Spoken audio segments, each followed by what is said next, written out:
Good morning, crime community. I'm here to continue to read out Edgar Allan Poe. This is the Poetic Principle. We hope to conclude today. Among the melodies of Thomas More is one of those distinguished character as a poem proper seems to have been singularly left out of view. I allude to his lines beginning, "Come test in the bosom." Intense energy of the expression is not surpassed by anything in Byron. There are two lines in which a sentiment is conveyed that embodies the all in time of the divine passion of love, a sentiment which perhaps has found its echo in more and in more passionate some human hearts than another single sentiment ever embodied in words. Come, rest in the bosom, my own stricken dear. Through the herd have fled from thee, thy home is still here.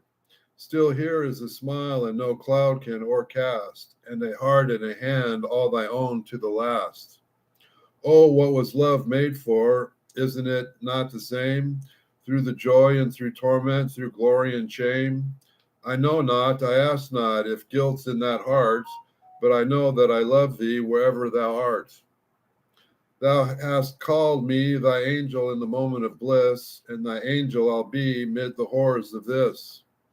Through the furnace, unshrinking the steps to pursue, and shield thee and save thee, or perish thereto.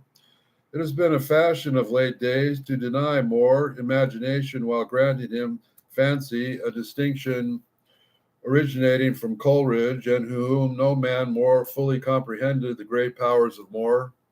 The fact is that the fancy of the poet so far predominates over all the other faculties and over the fancy of all the other men that we have induced very naturally the idea that he is fanciful only. But never was there a greater mistake, never was a grosser wrong done the fame of a true poet. In the compass of the English language, I can call to mind no poem more profoundly, more weirdly imaginative, in the best sense than the lines commencing, I would I were by that dim lake, which are a composition of Thomas More. I regret that I am able to remember them. One of the noblest, in speaking of fancy, one of the most singular, fanciful of modern poets was Thomas Hood. His fair Innes had always been for me an inexpressible charm. Oh, ye not fair Innes? She's gone into the west to dazzle when the sun is down and rob the world of rest. She took our daylight with her, the smiles that we love best, with morning blushes in her cheek and pearls upon her breast. Ah, turn again, fair Innes, before the fall of night.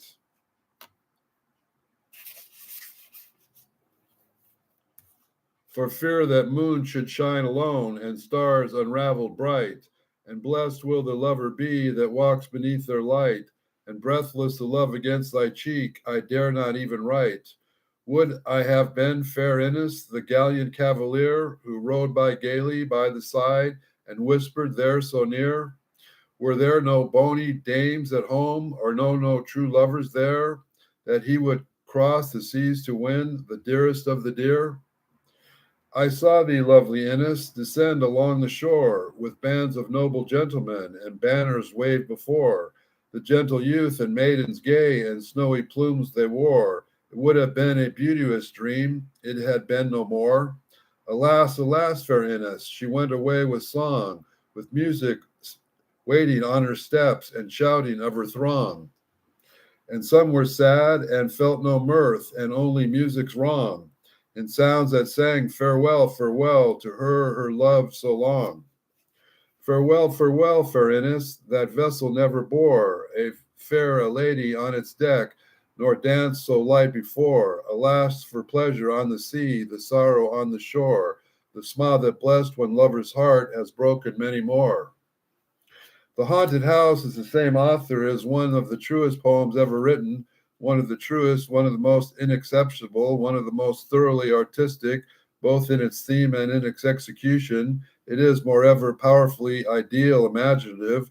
I regret that its length renders it unsuitable for the purpose of this lecture.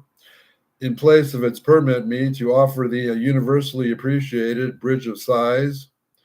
One more unfortunate, weary of breath, rashly improportionate, gone to her death, Take her up tenderly, lift her with care, fashion so slenderly, young and so fair. Look at her garments, clinging like cerements, whisk the wave constantly, drifts from her clothing.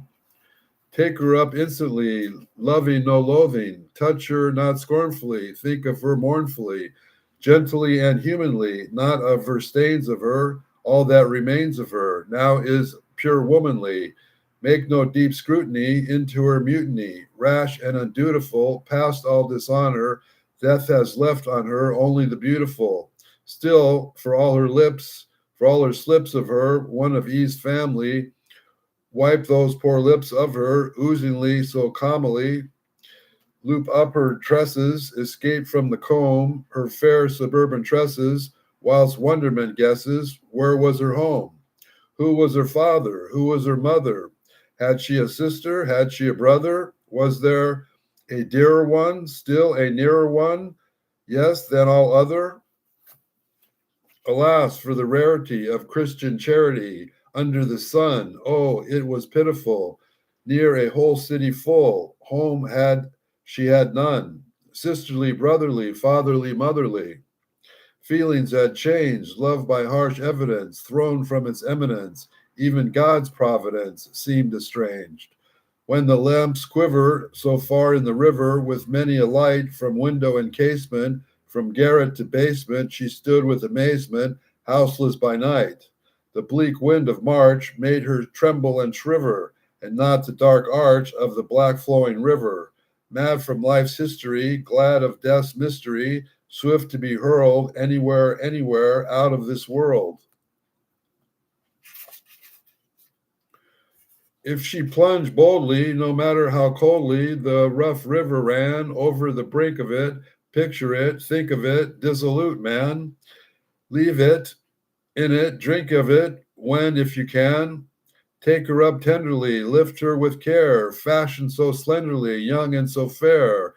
Ere her limbs frigidly, stiffen so rigidly, descendedly kindly, smooth and compose them, and her eyes close them, staring so blindly, dreadfully staring, through muddy impurity, and when with the daring, last look of despairing, fixed on futurity, perishing gloomily, spurred with costumely, cold inhumanity, burning insanity, in her rest, crosses her hands humbly, as if praying dumbly, over her breast, owning her weakness, her evil behavior, and leaving with meekness her sins of the Savior. The vigor of this poem is no less remarkable than its pathos. The versification, although carrying the fanciful to the very verge of the fantastic, is nevertheless admirably adapted to the wild insanity which is the thesis of the poem. Among the minor poems of Lord Byron is one which has never received from the critics the praise which it undoubtedly deserves. Through the day of my many destinies o'er, and the stars of my fate hath declined, thy soft heart refused to discover thy faults which so many could find. Through the soul with my grief was acquainted, it shrunk not to share it with me, and the love with my spirit hath painted, it never hath found it in thee. Then when nature around me is smiling, the last smile which answers in mine, I do not believe it beguiling, because it reminds me of thine. And when winds are at war with the ocean, and the breaths I believe in me and within me, if their billows excite in emotion, if that they bear me from thee, through the rock of my last hope is shivered, and its fragments are sunk in the wave, though I feel my soul is delivered, in pain I shall not be its slave. Though there are many pangs to pursue me, they may crush, but they shall not condemn. They may torture, but shall not subdue me. 'Tis as thee, and I think not of them. Through human thou didst not deceive me. Through woman thou didst not forsake. Through love thou forborest to grieve me. Through slander thou never couldst shake. Through trusted thou didst not disclaim me. Through parted it did not fly. Through watchful it did not defame me, nor mute that the world might belie. Yet I blame not the world, nor despise it, nor the war of the many with one. If my soul was not fitted to prize it, 'T was folly no sooner to shun. And if dearly than error has cost me, and more than I once could foresee, I have found that whatever is lost me, it could not deprave me of thee. From the wreck of the past which hath perished, from much I have least my recall, I hot taught me that which I most cherished deserved to be dearest of all. To be the dearest of fountain is springing, and the wild waste there still is a tree, and a bird in the solitude singing, which speaks to my spirit of thee. Although the rhythm here is one of the most difficult, and versification could scarcely be improved, no nobler theme ever engaged of the pen of poet. It is the sole elevating idea that no man can consider himself entitled to complain of fate, while to his adversity he still retains the unwavering love of woman. From Alfred Tennyson, although imperfect in sincerity, I regard him as the noblest poet that ever lived. I have left myself time to cite only a very brief specimen. I call him and think him the noblest of poets, not because of the impressions he produces at all times the profound, but because the poetical excitement which he induces is at all times the most intense, and because at all times the most ethereal, and in other words, the most elevating and the most pure. No poet, as of so little of the earth earthly, what I am about to read is from his last long poem, The Princess. Tears, idle tear, I know not what they mean. Tears from the depth of some divine despair rise from the heart and gather to the eyes, in looking in the happy autumn fields, and thinking of the days that are no more. From the fresh first beam glittered on the wall, on the sail, that brings our friends up into the underworld, sad as the last which reddens o'er one, that thinks all that we love below the verge, so sad, so fresh, the days that are no more. Ah, sad and strange in dark summer dawns, the earliest pipe of half-awakened birds, in dying ears when undying eyes, the casement grows a glimmering square, so sad, so strange, the days that are no more. Dear as remembered kisses after death, and sweet as those by hopeless fancy feigned, are lips that are of others, deep as love, deep as first love, and wild with all regret, O death and life, the day that are no more.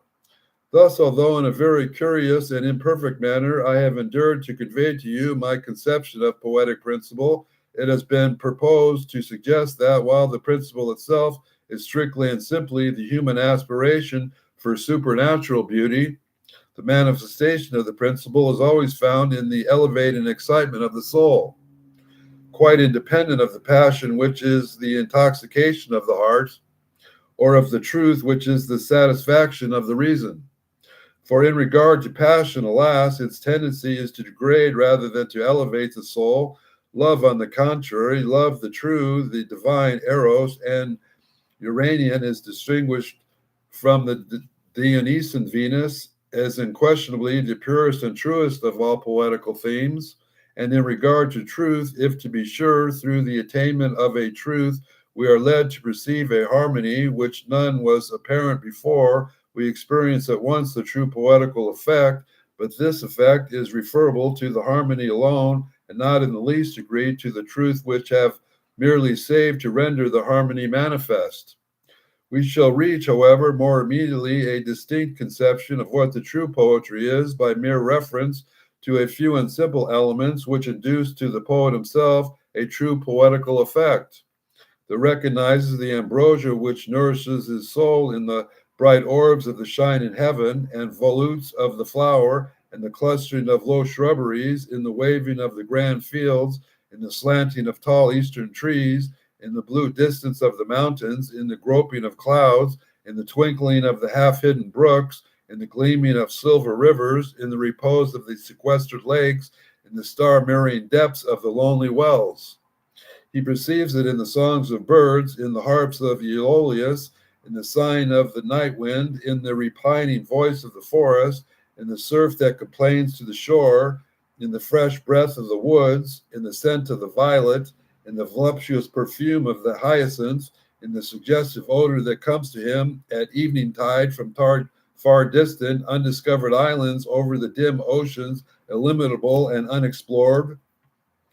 His owns in it are all noble thoughts, in all unworldly motives, in all holy impulses, in all chivalrous, generous, self-sacrificing deeds. He feels it in the beauty of woman, in the grace of her step, in the luster of her eye, in the melody of her voice, in the soft laughter in her sigh, in the harmony of the rustling of her robes. He deeply feels it in the winning endearments, in the burning enthusiasms of her gentle charities, in her meek and devotional endurances, and above all, far above her, kneels to it. He worships it in the faith, in the purity, in the strength, in the although divine majesty of her love. Let me conclude by the recitation of yet another brief poem, one very different in character from any that I have before quoted. It is by Motherwell, and it is called The Song of the Cavalier. With our modern and altogether rational ideas of the absurdity and the impropriety of warfare, we are not precisely at the frame of mind best adapted to sympathize for the sentiments and thus to appreciate the real excellence of the poem. To do this fully, we must identify ourselves in fancy with the soul of the old cavalier. Thus then Mounte gave galleons all and don with helmets amain. Thus couriers, fame and honor, call us to the field again. No shrewest tear shall fall our eye than the sword hilts in our hand. Heart whole will part and no white sigh for the fairest of the land. Let piping swain and craven wight thus weep and pulling cry. Our business is like men to fight, a hero like to die. That's the end of the poetic principle. We will leave the rationale of verse for another day, which will take several days to read through. I hope you learned something from the principle that Poe gave to us about poetry. I certainly did. Makes me enjoy what I read more. So please like and subscribe and enjoy, and have a nice holiday.